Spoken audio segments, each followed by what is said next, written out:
नमस्कार, स्वागत है आपका। आप देख रहे हैं द न्यूज और मैं रानी गुप्ता आपके साथ। इस वक्त की बड़ी खबर सामने आ रही है इजराइल से। बता दें कि अभी यूक्रेन और रशिया का विवाद और युद्ध थमा नहीं है कि एक बार फिर से जो इजराइल का युद्ध है वो देखने को मिल रहा है। बता दें कि आज खबर सामने आई कि कैसे हमास ने इजराइल पर एक नहीं बल्कि 5000 गोले दागे हैं, जिसके बाद जिस तरीके से ये रॉकेट के द्वारा हमले किए गए तो इजराइल भी चुप बैठने वाला नहीं है। बता दें कि इजरायली पीएम ने सीधे तौर पर युद्ध का ऐलान कर दिया है और उनका कहना यह है कि इजराइल के किसी भी दुश्मन को बख्शा नहीं जाएगा, यानी कि हमास को बहुत बड़ी कीमत चुकानी होगी। तो वहीं दूसरी ओर भारत सरकार ने भी अपने नागरिकों को लेकर के इजराइल में एडवाइजरी जारी कर दी है। इसी के साथ ही ब्रिटेन के पीएम ऋषि सुनक और यूरोपीय यूनियन के प्रेसिडेंट ने भी बाकायदा इजराइल का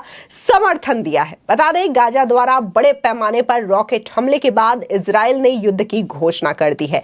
इजराइल पर हमास के हमले के चलते भारत ने इजराइल में अपने नागरिकों के लिए एडवाइजरी जारी कर दी है। वहीं रिपोर्ट्स के मुताबिक गाजा ने इजराइल के कई रिहायशी इलाकों पर रॉकेट दागे हैं। इजराइल की ओर से दागे गए रॉकेटों की आवाज गाजा के आसमान में गूंज उठी है, जबकि आर्थिक और सांस्कृतिक राजधानी तेल अवीव में लगभग 70 किलोमीटर उत्तर में हवाई हमले की चेतावनी देने वाले सायरन सुनाई दिए। सूत्रों से मिली जानकारी के मुताबिक हमास के कई चरमपंथियों के इजराइल में घुसने की भी खबर सामने आई है। हालांकि आधिकारिक तौर पर हमास चरमपंथियों के इजराइल में दाखिल होने की पुष्टि किसी ने अभी तक नहीं की है।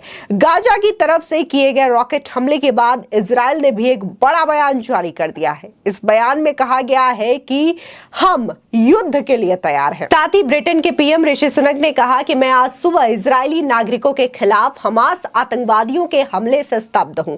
इजराइल को अपनी रक्षा करने का पूर्ण अधिकार है। हम इजरायली अधिकारियों से संपर्क में हैं और इजराइल में ब्रिटिश के नागरिकों को लेकर के एडवाइजरी जारी करनी होगी और उन्हें वहां से सुरक्षित लाना होगा। इसी के साथ ही यूरोपीय यूनियन के अध्यक्ष उर्सुला वॉन ने भी कहा है कि मैं हमास आतंकवादियों द्वारा इजराइल के खिलाफ किए गए हमले के स्पष्ट रूप से निंदा करती हूं। यह अपने सबसे घृणित रूप में आतंकवाद है। इजराइल को ऐसे जघन्य हमलों से अपनी रक्षा करने का पूर्ण अधिकार है। वहीं आपको बता दें कि गाजा से हो रहे रॉकेट हमलों के जवाब में इजराइल के एक बयान जारी कर युद्ध के लिए अपनी तैयारियों का ऐलान कर दिया है। इससे पहले एक सार्वजनिक बयान में मोहम्मद डीफ ने कहा है कि ऑपरेशन अल अक्सा स्टॉर्म शुरू करते हुए शनिवार तड़के इजराइल में 5000 रॉकेट दागे गए। हमास के सैन्य नेता ने सभी फिलिस्तीनियों से इजराइल के खिलाफ खड़े होने का आग्रह करते हुए कहा था कि हमने फैसला किया है कि बहुत हो गया। सार्वजनिक रूप से कम ही सामने आने वाले मोहम्मद डेफ का यह संदेश एक रिकॉर्डिंग में जारी किया गया था। बता दें कि इजराइल की आयरन डोम रक्षा एजेंसी ने बताया है कि दक्षिणी इजराइल में एक इमारत पर रॉकेट हमले में 70 वर्षीय एक महिला गंभीर रूप से घायल हो गई है। इसके अतिरिक्त रॉकेट के प्रभाव के कारण एक 20 वर्षीय व्यक्ति छर्रे से मामूली रूप से घायल हो गया है। इजराइल ने गाजा आतंकवादियों द्वारा घुसपैठ के प्रयास की भी सूचना दी है। हमास के कई चरमपंथियों के इजराइल में घुसने की अभी तक खबरें जो है पुष्टि नहीं है। इजराइल की डिफेंस फोर्सेस ने कहा है कि कट्टरपंथियों ने इजराइल में घुसपैठ की है। इतना ही नहीं, हमास की तरफ से रॉकेट तक दागे गए हैं। इस बीच इजराइल ने इलाके के निवासियों को घर में रहने की अपील की है। इजराइल ने हमास पर रॉकेट फायरिंग के आरोप भी लगाए हैं। इजराइल के विदेश मंत्रालय ने गाजा पट्टी के लोगों को घर में रहने की अपील की है। बता दें कि खबरों के मुताबिक तस्वीरों और वीडियो से साफ पता चलता है कि बंदूकधारियों ने सीमावर्ती शहर सडेरोट में गोलीबारी की है। इस घटना में कई इजरायली नागरिक और सैनिक भी मारे गए थे। दक्षिणी इजराइल में जमकर गोलीबारी भी हुई है। इसके साथ ही सैनिकों के साथ भी हिंसक झड़प हुई है। गाजा की ओर से घुसपैठ की गई है और आरोप है कि हमास ने इजराइल पर 5000 से ज्यादा रॉकेट दागे हैं। ऐसे में सवाल ये उठता है कि आखिर यह विवाद क्यों है। तो आपको बता दें कि दरअसल इस इलाके में यह संघर्ष कम से कम 100 साल से चला आ रहा है। यहाँ वेस्ट बैंक, गाजा पट्टी और गोलन हाइट्स जैसे इलाकों पर विवाद है। फिलिस्तीन इन इलाकों समेत पूर्वी यरूशलेम पर दावा जताता है, वहीं इजराइल यरूशलेम से अपना दावा छोड़ने को राजी नहीं है।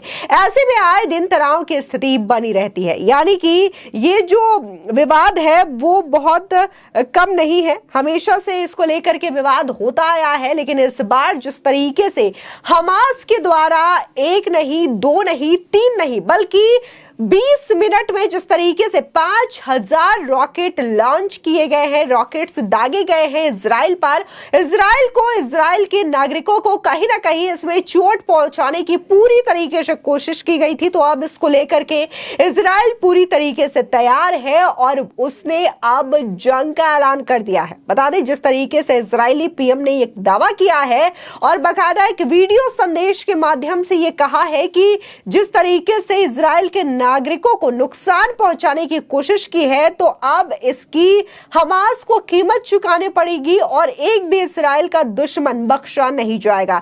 ये सभी जानते हैं कि किस तरीके से इजराइल जो है अपनी जांच एजेंसियों को लेकर के, अपने नागरिकों की सुरक्षा को लेकर के काफी ज्यादा हमेशा से ही सख्त रहता है और अपने दुश्मनों को इजराइल कभी भी माफ नहीं करता। और जिस तरीके से आतंकवाद को लेकर के उनका एक सख्त नियम है कि किसी भी आतंकवादियों से किसी भी तरीके की कोई कॉम्प्रोमाइज नहीं होगी, तो यह हमेशा से पूरा विश्व देखता आया है। ऐसे में ये सभी को पता था कि हमास ने अगर अटैक किया है, हमास ने हमला बोला है, तो यहां पर इजराइल चुप बैठने वाला नहीं। और वही हुआ कि कैसे इजरायली पीएम ने युद्ध का ऐलान कर दिया और बाकायदा युद्ध की शुरुआत जो है हो चुकी है। और वीडियो मैसेज के जरिए इजरायली पीएम ने अपने नागरिकों को संबोधित किया है और उनका कहना है कि ये एक युद्ध की स्थिति है और हम इस युद्ध में जीतेंगे। बता दें कि लगातार करीब 1-1.5 साल हो गए हैं, अभी तक यूक्रेन और रशिया का जो युद्ध है वो थमा नहीं है। तमाम देशों के लोग यहां पर आगे आ चुके हैं ताकि किसी तरीके से बातों के जरिए रशिया और यूक्रेन का विवाद जो है हल हो सके और ये युद्ध थम सके। लेकिन अभी तक इस युद्ध का सिलसिला जारी है और इससे दोनों ही देशों को काफी ज्यादा नुकसान हो रहा है। लेकिन अभी तक इस युद्ध को लेकर के कोई निर्णायक जो निर्णय है वो नहीं निकल पाया है, कोई सुलह नहीं हो पाई है। लेकिन वहीं दूसरी ओर अब हमास और इजराइल को लेकर के बड़ा युद्ध छिड़ चुका है और इसको लेकर के तमाम देश के जो बड़े बड़े नेता हैं वो कहीं ना इस वक्त इजराइल की ओर झुके नजर आ रहे हैं, इजराइल को समर्थन देते हुए नजर आ रहे हैं। फिलहाल इस पूरे मामले को लेकर के आपकी क्या राय है, हमारे कमेंट सेक्शन में जरूर बताएं। धन्यवाद।